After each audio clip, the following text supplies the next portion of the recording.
Um, looking at universal gravitational potential energy. The key word there is universal. We've definitely looked at like gravitational potential energy. So now we're saying this is universal, right? So we're going to look at it on a larger scale. Remember, we said the force of gravity is not constant, but usually when we're doing problems close to the surface of the Earth, we assume that it is, and that g, the acceleration, is just 9.8 right meters per second squared, or g, right, is just 9.8 newtons per meter or kilogram, sorry, and that's constant. It's not actually the case though, right? So we'll just build off that. Do note, like I tried to draw here again, like a gravity field. You can all see the arrows here. Remember, we're doing like larger arrows down here and smaller arrows up here. I maybe would have done a few more levels, but you can see the arrows are larger, closer to the surface, to represent the fact that the gravitational field strength is stronger closer to Earth's surface, right? The closer you get to Earth's surface, if you start out really, really far away, right, the stronger gravity is. So do recall the force of gravity is technically g times the mass, we'll say a big mass, a little mass, divided by r squared. And the field strength at a distance is just whatever the force of gravity is divided by the mass. So that means you end up with this lovely equation here, which actually gets rid of the mass, but it just gives you a sense of the gravity field at that point, right? It says, well, this is how many newtons per kilogram. So whatever, however massive it is, that's just multiply that and gives you a sense. Well, I guess we're going to look at a few things here. Work energy, positive and negative work, and universal gravitational potential energy. So I think the first two we've already looked at, and we'll take those and piece them together for this. So recall that positive work, right, is work done on the system, and negative work is work done by the system, right? So if you have like just a block of ice or something on ice or whatever, you do, maybe it's moving with some speed, right? You push it, you're giving it energy, right? So the change in energy of that system is equal to whatever amount of work you do. Similarly, if it does work on you, if it bumps into you and does some work on you, that's work done by the system, and so the change of energy of that system, in this case the block of ice, right, decreases. If a gravity field moves a mass m a distance r, okay, so we know that work is, right, force times distance. I'm ignoring the cos theta in here because we'll assume it's just doing it, in the direction it's moving, or that the force is applied in the direction it's moving.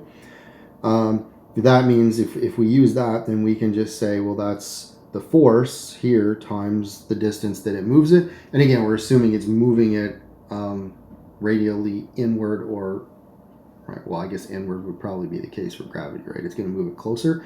So it's going to move it some distance r closer. So then we can just, that just cancels out one of the r's here, right? We just say, oh, cool. And that leaves us with an equation here for the work done. And then using the fact that work is the change in energy, that means the change in energy is just m over r. But, and this is the real catch, the thing that I think a lot of people find awkward for universal gravitational potential energy, is negative, right? And it's negative because it's work done by the system, right? So we'll feel like it's important.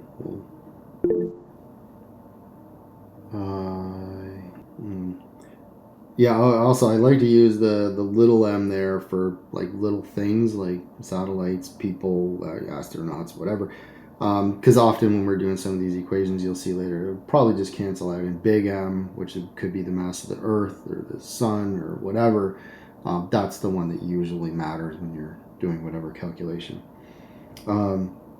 So anyway, the implications of this equation are quite interesting. What that means is for an object very, very far away, right? In other words, as r, which is the distance from, let's say, the center of the Earth, because it's a nice reference to use, that means the universal gravitational potential energy is zero.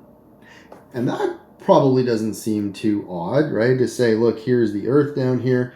We've got some object. Now, that's probably not far enough for our approaches infinity, but you sort of get the idea, right? As this goes farther and farther and farther away, you say, oh, yeah, of course, the gravitational potential energy is zero, right? It's got basically no pull on it, right? But as the object moves closer, that means it becomes more and more negative, right? And that's it's a bit awkward, but it's actually somewhat consistent with when we were doing it. So if we were just looking at this as being like the surface of the Earth, and we're in such a small enough space that it can just be considered flat. If we had an object right at this height here, right, call this h1, and it went to h2, we would say, and this was kind of a very important thing, I think, in the last quiz or whatever, right? We would say the change in gravitational potential energy, if it goes from height 1 to height 2, right, we would say delta Eg is negative, right? Because it's getting closer, right? It has less. And it's the same thing now. If it gets closer, right, it's negative. It's more negative. It's just we're defining it really, really, really, really far away as zero. And so the value then is always negative. So that's like I said, that's the kind of funny thing that some students, well, actually most students and even teachers still have a little bit of trouble getting our head around. The math works out when you do the problems, and sometimes it means you got to slow down a little bit, but yeah, like it works out. So yeah, consider how the potential energy of an object changes as it gets closer to Earth. So we could say here, I guess I had that drawn already.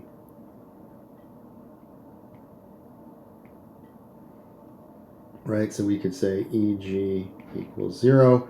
And then at this point here, let's say Eg equals negative, I don't know. Let's give it a number here. Negative 10. Here, right? Eg equals negative 100 joules. And here, Eg equals negative 1,000 joules, right? So as we get closer and closer, maybe I can move that one up a bit or something. Just to get them so they're not like, so anyway, as you're moving closer and closer, you're going to see that the gravitational potential energy just becomes more negative. It is increasing in magnitude, but it's just technically negative. Now that we know that, I didn't want to do too many examples, so I filled this one out for you already. But it's a pretty straightforward one. It just shows that the numbers actually do work, right? So we want to look at the change in gravitational potential energy when a 70 kilogram UAV travels from Earth's surface to an altitude of 2.5 times 10 to the 3. So 2,000 meters, so about 2 kilometers off the surface of the Earth. It's not terribly far. But we want to look at what that actually is. As a reminder, these are, the mass of the Earth and the radius of the Earth numbers you should pretty much have memorized. And so, yeah, so delta Eg, right, the change in gravitational potential energy, or universal in this case, is just whatever that energy is at position 2 or final minus whatever it was initially. Right? The equations are both negative, so okay, put them in as negative. And then the first one, right, the negative and the negative becomes positive here. So I would actually move that term out in front. And then both terms have G, the mass of the Earth, and whatever the mass of the object is. So we can factor that out. And that leaves you with 1 over RE. Remember, this term ends up being first because it's the positive term, so I would write it first, minus 1 over R2. So that's just a little bit of math. Then put in the numbers. G is 6.67 times 10 to the negative 11. The mass of the Earth we know, and the 70 is the mass of the object. And then the two distances, again, these are from the center of the Earth. So in the first case, we've got the radius of the Earth, which we just put in the number. And the second one, just remember whenever you're doing these, and sometimes I even calculate the R2, I call it first. That's just whatever the radius of the Earth is plus the altitude that it's got. You can plug, these are all just numbers. You can plug all that into a calculator. You do it in one shot. Usually there is a bracket button. And what you end up getting is 1.72 times 10 to the 6, so roughly 1.7 megajoules, if you will. Good amount of energy by our standards, I suppose. Yeah, this question a little bit more challenging, really, but I think a really, really interesting question and somewhat practical for space exploration and all the things we want to do. Right, so determine the speed a rocket must be launched at to place it in orbit 600 kilometers above the surface of the Earth. And I like this because it feels like I'm missing some information. We're not told the mass. It feels like that should matter, but okay, we'll go with it, right? We'll just leave it as M or mass. Certainly we could look at this 600 kilometers above the Earth. As I said, I might, if you remember, a kilometer is 1,000 meters. So if we actually write this out, this is 6 times 10 to the 5 meters, which means R2. So this thing's going to start at this on the Earth, and it's going to go to the second distance from the center of the Earth. That means R2 is the radius of the Earth plus that.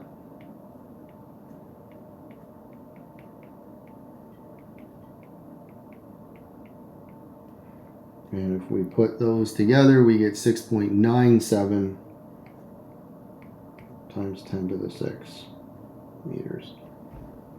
So that's the distance from the center of the Earth where this thing is going to orbit. Now, I might look at a problem like this and first just sort of think, I'm not quite sure. And I might say, well, how would I do this if I was just looking at energy, right? If I want to get this thing to a certain height, right? So suppose this is sort of the center, this is the surface of the Earth, and this is the altitude, right? This represents R2, right? And this is RE. And I want to get this thing from the surface of the Earth up there. Well, if I just wanted to get it up like that, if all I cared about was lifting at a height, that's basically like what we were doing before, right? I would look at this and say, okay, well, how much kinetic energy does it have to have at the surface of the Earth, right? It's going to have some EK here, and then I would look at what is delta EG here to get it to this height. And that would basically be it, right? And so I would say, but that would allow for V equals 0 here, and then the thing would just fall back down. That doesn't really seem sufficient here, though, right? Because this thing has to be in orbit, right? It has to have a certain velocity when it gets there, right? A radial velocity, right? It has to be going around in a circle. So I feel like this definitely has that energy component to it, right? I can look at this and I can say, well, when I launch this thing down here, right, it's going to have so much kinetic energy and so much gravitational potential energy, right? The universal gravitational, because it's a certain distance from the center of the Earth.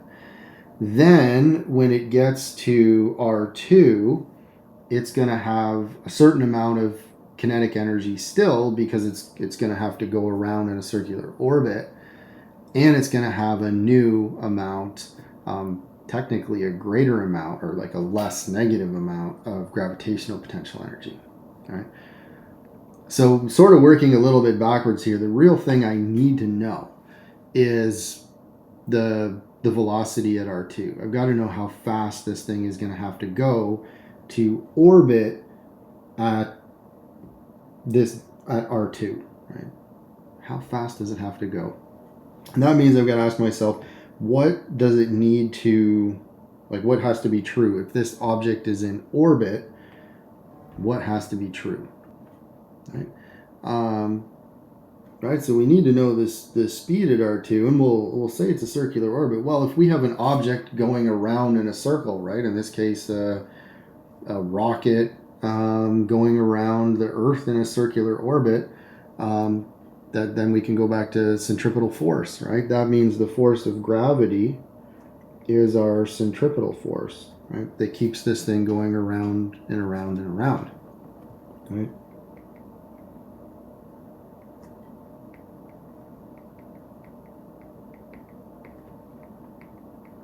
And I'll say, I still find some of these types of problems like real, thought provoking for that reason. Is you always have to really look at it carefully and say, like, what really has to be true, right? If it's a circular orbit, is it something to do with their energies that has to be equal or some multiple of the other, or is it something to do with forces? And you really have to be clear about that and really think it through. In this case, for a circular orbit, right, that is the force of gravity is the centripetal force. We're definitely far enough away from the Earth. We don't really have to consider the atmosphere or any, drag force there or anything. So we're good there. And so we can look at that. We can say, well, therefore, right, if this is circular orbit, right, we know MAC, right, equals the force of gravity, which is G, the mass of the Earth, the mass of the object, again, just using those, divided by R squared. And that means, I can already get rid of some of this, right? See how I've got an M on both sides? And that means I don't have to consider the mass of the object as well. Again, this is assuming a mass much, much, much less than the mass of the Earth. If that weren't the case, then you would actually have both influencing each other, right? The Earth itself would move, or we'd have to consider its motion. We don't for this. And AC, or centripetal acceleration, you recall, is V squared over R equals G M over R squared. Now I can actually cancel the squared here and get rid of that R. And that means for an object, whoops, I used the wrong thing. For an object in circular orbit, V, I'll just take the square root of both sides, equals G M over R. So I can find that all on its own.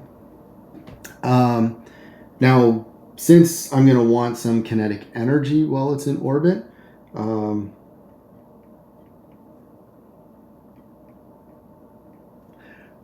I'll say in orbit,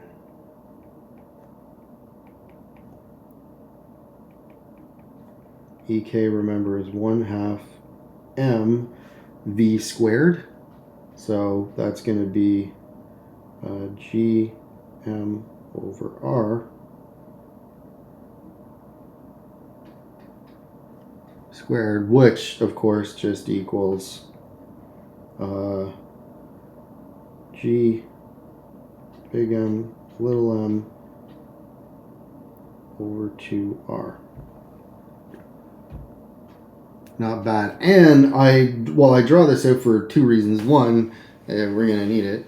But also, what about if we look at a circular orbit? Now, let me just, I don't know if I got a lot of space here, but and just to explain that a bit more, right? So notice here in the bracket, right, I've got square root and then I've got squared. So basically just get rid of the square root and the squared, the two cancel each other out, right? They're opposite operations. So this is basically just GM over R. Just as a note, you remember the equation for gravitational potential energy, right? Eg. Now it's negative, but okay. But it's G M M over R. And now we know that EK equals G M M over 2R. Right? So that tells you that EK is just equal to, well, negative, it doesn't really matter, but negative.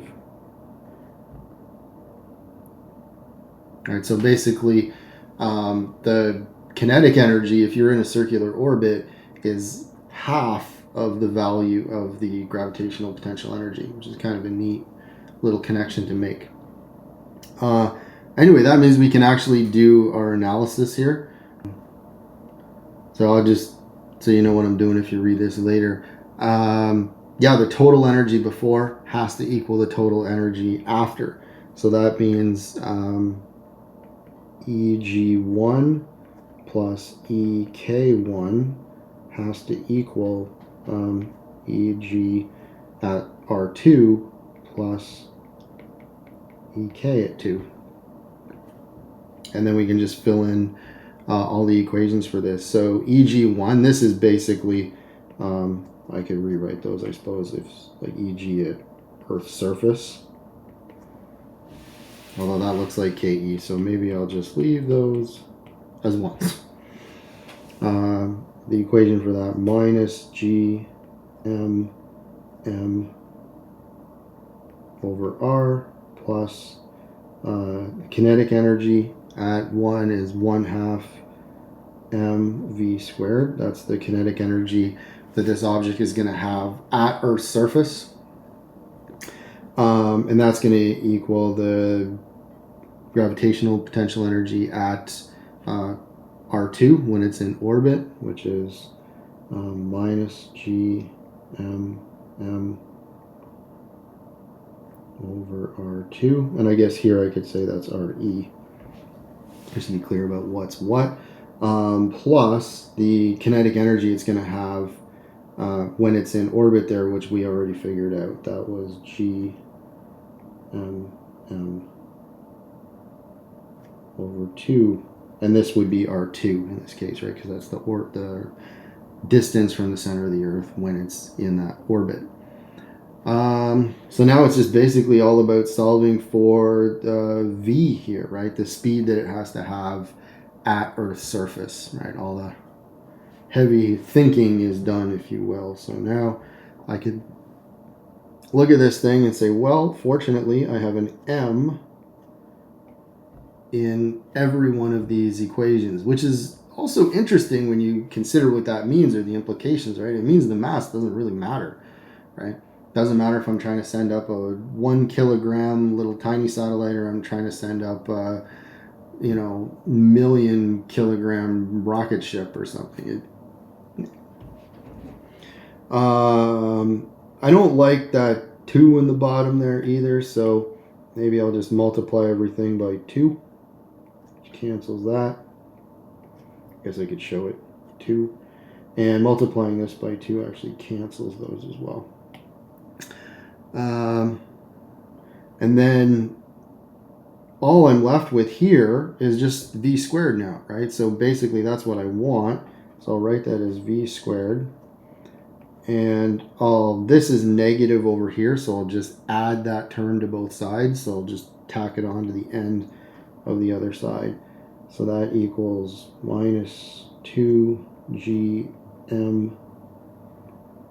over R2 plus GM over R2 plus 2GM over RE.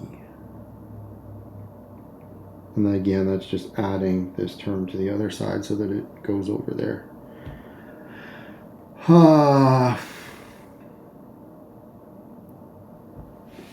These this is kind of interesting. I've got minus 2. Right, if I look at these first two terms, that should just be minus.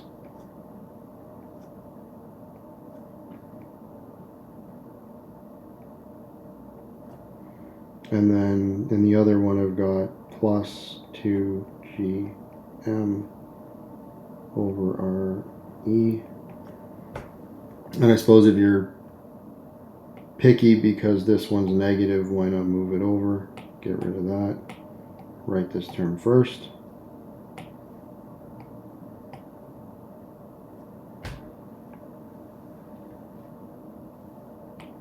And that's still v squared, so that means v is just going to be the square root of all that.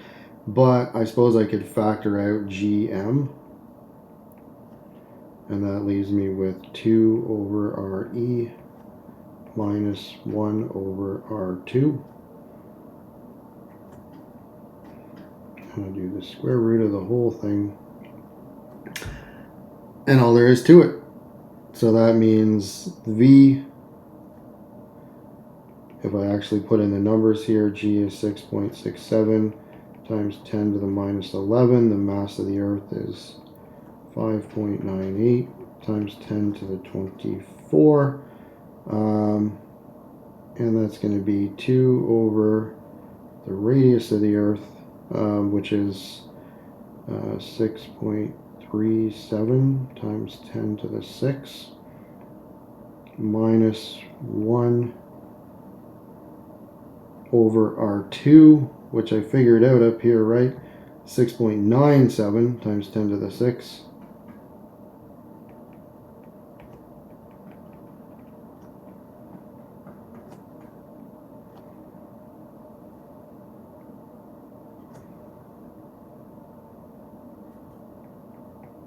Instead of writing the square root, I'll just put the exponent 1/2, which is the exact same thing, just means square root of the whole thing.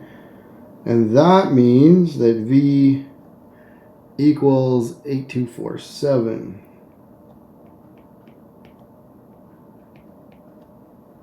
And I guess I'd sort of been leaving this out, but this is technically V1 here, right? This is the speed that it has at the surface of the Earth, right? This is the speed I have to give it in order to get it up into this circular orbit. So a pretty good speed. That's over 8 kilometers a second, right? Not terrible. Okay, one other thing we really have to consider here, and it sort of builds off that, and that is escape velocity, right? So we just saw the velocity, speed, whatever, right, that we would have to give an object at Earth's surface. Now, it would actually accelerate a little bit if it was a rocket, but for all intents and purposes, this is the speed it needs at the surface of the Earth in order to get it into that orbit. But we can go a little bit past that. We can say, well, what about like if we wanted to just get it completely away from Earth's gravity, right? We want to send this out into outer space or somewhere else or some other planet or whatever, right? How fast would that need to go? What is this, escape velocity?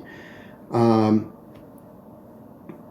this is, again, remember I was saying in the last one, you really want to think about like what has to be true. Is it, forces that need to be balanced or something like that? And in this case, it's energy, right? In order to get it away, remember we said, look, an object really, really, really, really far away, this was equal to 0, right? And then it's negative as you get closer and closer. So if we give it enough kinetic energy, that it, that it balances out all of that negative gravitational potential energy that it has, that's enough energy. So we can just use this equation. So here, kinetic energy, 1 FmV squared minus that. And when you put it over like this, you can kind of appreciate it more just on a, magnitude level, right? The magnitude, whatever your kinetic energy is, has to equal the magnitude of that gravitational potential energy that it has. And then it back to being, from, let's say, infinitely far away.